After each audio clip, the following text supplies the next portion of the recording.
कुछ समय बाद में उसकी आत्मा फिर से उसके शरीर के अंदर लौट जाती है और वहां पर आने के बाद में विपिन ने एक राहत की सांस ली, क्योंकि पिछली बार भी उसके साथ में ऐसा हुआ था। जब वह नवोदित के घर के अंदर गया था तो उस समय भयानक ने भी ऐसी ही चाल चली थी। हालांकि उस समय उसका कोई भी फर्क नहीं पड़ा था, क्योंकि पिछली बार के उस अटैक के साथ में वह समझ चुका था कि भयानक उसको वहां पर मारना चाहता था। हालांकि वह वहां पर ऐसा कुछ भी नहीं कर पाया था। और जब वह यहाँ पर इस गोस्ट आइलैंड के ऊपर आए थे तो उस समय भी उसने होलमास्टर जगदीश के ऊपर वह लिविंग ऑफिसर की परीक्षा गिरवा दी थी। हालांकि उसके अंदर वह बिल्कुल भी सक्षम नहीं हो पाया था और जो वह करना चाहता था उसके अंदर कुछ भी नहीं कर पाया था, क्योंकि अगर वास्तव में यहाँ पर ये वाला भयानक बहुत ज्यादा शक्तिशाली होता ना तो उसके बाद में चाहे विपिन वहाँ पर कुछ भी कर ले, चाहे से होलमास्टर जगदीश और आदर्श कितने ज्यादा शक्तिशाली क्यों ना हो जाए और वह परीक्षा कितनी क्यों ना दे ले, लेकिन फिर भी अगर वो वहाँ पर उससे बचकर ना भागे ना तो फिर विपिन का नाम भी विपिन नहीं, तो फिर वो वहाँ पर मारे ना जाए ऐसा हो ही नहीं सकता था। और इसके अलावा ये देखते हुए कैसे किंगटेन सम्राट वहाँ पर इस हद तक चला गया था और उसने अपनी वफादारी दिखाई थी, लेकिन उसके बाद में भी भयानक उसको बचाने के लिए सामने तक नहीं आया। इसी के साथ में आखिरकार वो इस नतीजे पे पहुंच गया था। हालांकि वह अभी भी चीजों को बहुत ज्यादा उलझा हुआ महसूस कर रहा था, इसी वजह से वो कोई भी लापरवाही नहीं करना चाहता था। इसी वजह से बिना कुछ सोचे समझे वो अपना एक भी कदम आगे नहीं बढ़ाना चाहता था। वास्तव में मैंने जितना सोचा था ना उतना ज्यादा शक्तिशाली तो भयानक है ही नहीं। मैं फालतू में उससे डर रहा था। शायद इससे ज्यादा शक्तिशाली तो वह किंगटेन सम्राट होगा जो थोड़ी देर पहले मेरे से वहाँ पर लड़ रहा था। अरे विपिन कोई छोटा मोटा आदमी थोड़ी ना था। अरे वह अपने आप को किसी भी लेवल के ऊपर बढ़ा सकता था, जैसे कि हो गया इंद्रसेन के रूप का यूज करते हुए उसने कैसे एक संत लेवल स्टेज 7 के लड़ाकू को वहां पर डरा दिया था और वहां से भगा दिया था। हालांकि उन सभी बातों को साइड में रखते हुए विपिन सीधे अब उसी तरफ जाने लगा जहाँ पर अभी किंगटेन सम्राट आया था। उसने अपना हाथ उस दीवार के ऊपर रखा और उसके ऊपर रखते ही उसके चेहरे के ऊपर एक स्माइल आ जाती है। उसके साथ में वह वहाँ पर अलग अलग जगह पर टैप करता है और अगले ही पल उसके सामने का वह यंत्र ट्रिगर हो जाता है, जिसके साथ में उसके सामने का वह दरवाजा खुल जाता है और फिर से अब उसको अंदर जाने के लिए सीढ़ियां दिखाई देने लगती है।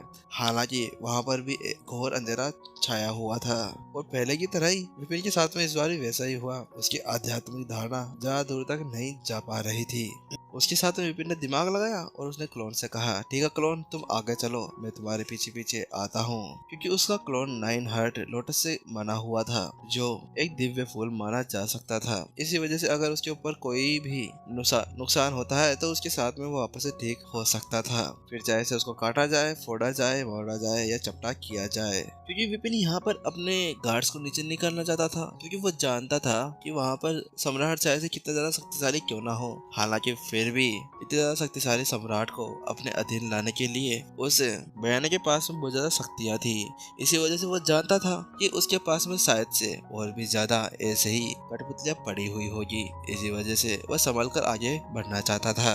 वही विपिन की वो बात सुनने के बाद में क्लोन उसको ऐसे देखने लगता है जैसे कि वहाँ पर विपिन की कोई चोरी पकड़ी गई हो। उसकी ऐसी निगाहें देखने के बाद में विपिन अपनी निगाहों को इधर उधर मोड़ने लगा, लेकिन क्लोन जानता था कि अरे वो विपिन है ना बहुत ज्यादा बड़ा हरामी था, मुसीबत से बचने के लिए किसी को भी मुसीबत के अंदर डाल सकता था। ठीक है मैं आगे जा रहा हूँ, अब शांति से मेरे पीछे आओ, चिंता मत करो, मैं तुम्हें कवर जरूर करूंगा। लेकिन विपिन ने भी एक डायलॉग मार दिया, अरे अरे मैं कोई ड्राइवर नहीं रहा, बात कुछ ऐसी है कि तुम आगे चलोगे ना तो मैं तुम्हें पीछे से कवर दे पाऊंगा, इसी वजह से।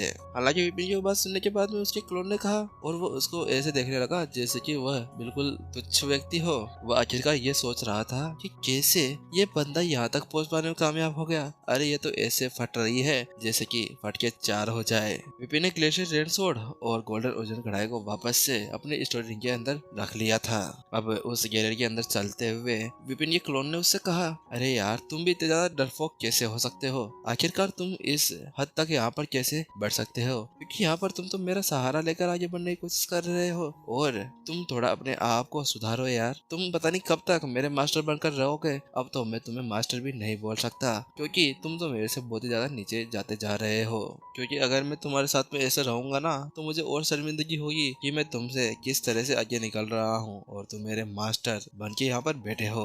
हालांकि उसकी वो बात सुनने के बाद में विपिन ने उससे कहा, ओह ज्यादा मत बोल, चल आगे निकल। मैंने कहा ना मैं तेरे को पीछे से कवर कर रहा हूँ। विपिन अभी सोच रहा था कि आखिरकार ये इसका क्लोन की तरह तो बोलने लगा है। अरे ये कोई हॉलीवुड या बॉलीवुड मूवी को नहीं देखने लग गया जो डायलॉग पे डायलॉग मारते जा रहा है। पहले वो गुंडागर्दी और अब यहाँ पर नाटक पर दी, इसके साथ में वो आगे बढ़ते जा रहे थे। हालांकि वहाँ पर जिससे पहले कि विपिन और वो दोनों लड़ने लगते हैं ना, उससे पहले अचानक से उनके सामने से एक खतरनाक शक्ति उड़ती हुई सीधे क्लोन की तरफ आ रही होती है। बूम पैंग, और अचानक से जो क्लोन था उसका सर वहीं पर ही चपटा हो जाता है। क्या बकवास है, आखिरकार ये कौन है इतना ज्यादा बेशर्म इंसान जो अंधेरे के ऊपर से मेरे ऊपर यहाँ पर अटैक कर रहा है। वहाँ पर क्लोन को गुस्सा आ गया था। अरे भाई वो तो आराम से आगे बढ़ रहा था, उसकी क्या गलती थी।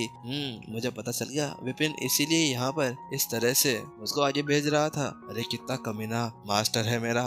अरे इस मास्टर कैसे बोलूं यार, बस इसने मेरे को बनाया है, इसी वजह से मैं इसको झेल रहा हूँ, वरना इसको मैं यहीं पर ही कब का दफना देता।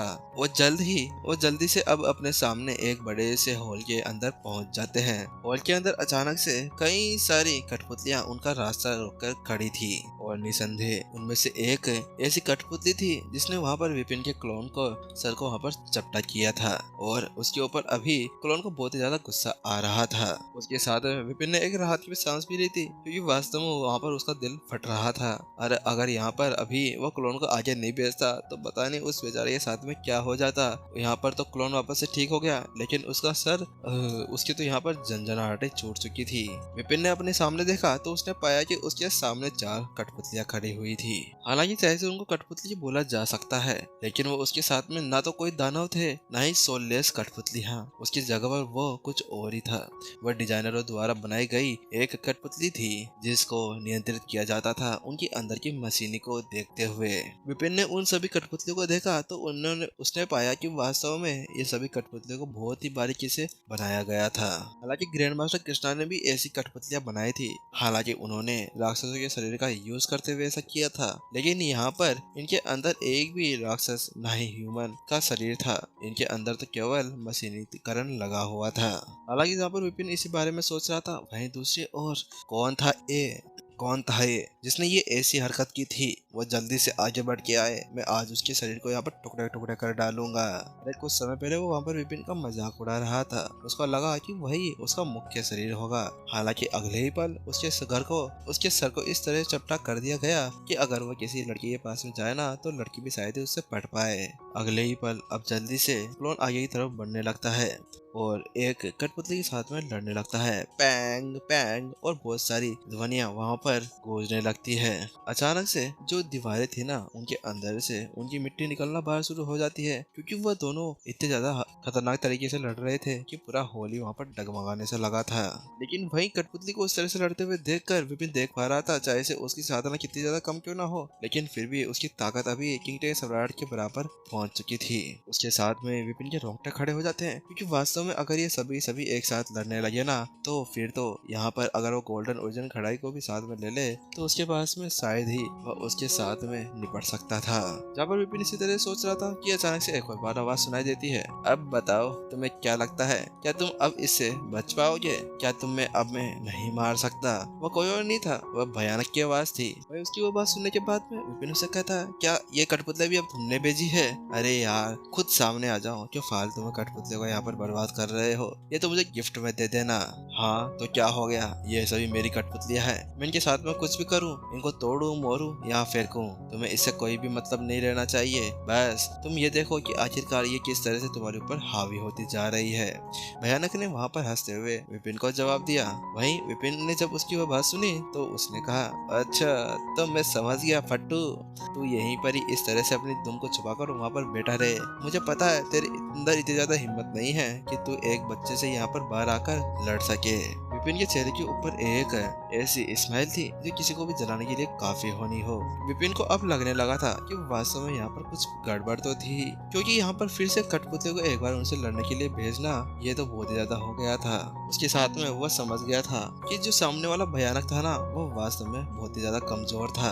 हालांकि विपिन उसी बारे में सोच रहा था कि अचानक से वो आवाज सुनाई देती है, मास्टर मास्टर, मैं समझ गया कि आखिरकार यहाँ पर क्या चल रहा है। वह कोई और नहीं, वह मेरे दिमाग और आंखें हैं। वो बोलने वाला कोई और नहीं था, स्वर्ग की गोल्डन बुक के अंदर से भयानक की फर्स्ट बॉडी थी। क्या तुम्हारी दिमाग और आंखें? हाँ मास्टर, मेरे दिमाग और आंखें। ये देखते हुए कैसे वो मेरी सारी सीक्रेट टेक्निक्स को यहाँ पर जान पा रहा था, तो इसके साथ में मैं बता सकता हूँ कि वास्तव में वह कोई और नहीं, मेरा दिमाग और मेरी आंखें हैं। क्योंकि आखिरकार मैं भी मास्टर शेख को फंसाने की उस बात को तो भूल ही गया था, लेकिन इसको वह सब कुछ याद था।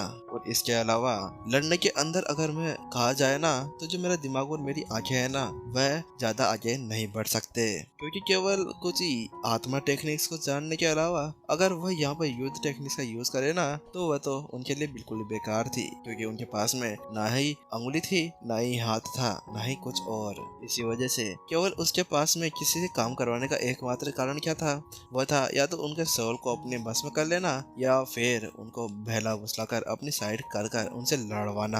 आपने भी इतनी देर से देख ही लिया कि किस तरह से वह यहाँ पर केवल अपनी योजनाओं और प्लान्स को बना बनाकर आगे बढ़ रहा था और आपको मारने की कोशिश कर रहा था। हो अच्छा ऐसा है। बयान की बात सुनने के बाद विपिन ने भी अपना सिर हिला दिया, क्योंकि उसे एहसास हुआ था कि वास्तव में वहाँ पर क्या हो रहा था।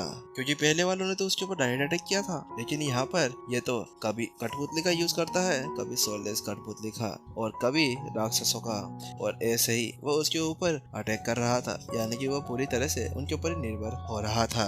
लेकिन विपिन को इस तरह से उसके ऊपर सोचते हुए देखकर भयानक ने उसे समझाया, मास्टर मास्टर, लेकिन फिर भी आपको इसके साथ में सावधान रहना चाहिए, क्योंकि चाहे से इनके अंदर भी युद्ध करने की बहुत ज्यादा कमी हो, लेकिन फिर भी इनके अंदर मेरी अधिकांश यादें छुपी हुई है, इसीलिए उसको हराना और उसके ऊपर कंट्रोल पाना ये इतना ज्यादा आसान भी नहीं होने वाला था। भयानक को डर था, क्योंकि वास्तव में चाहे से उसने वहाँ पर संत स्टेज 5 की और बिजली की परीक्षा क्यों न दे ली हो, लेकिन वह इतना ज्यादा शक्तिशाली नहीं था कि वह अभी अपने दिमाग और आँख के साथ में लड़ सके।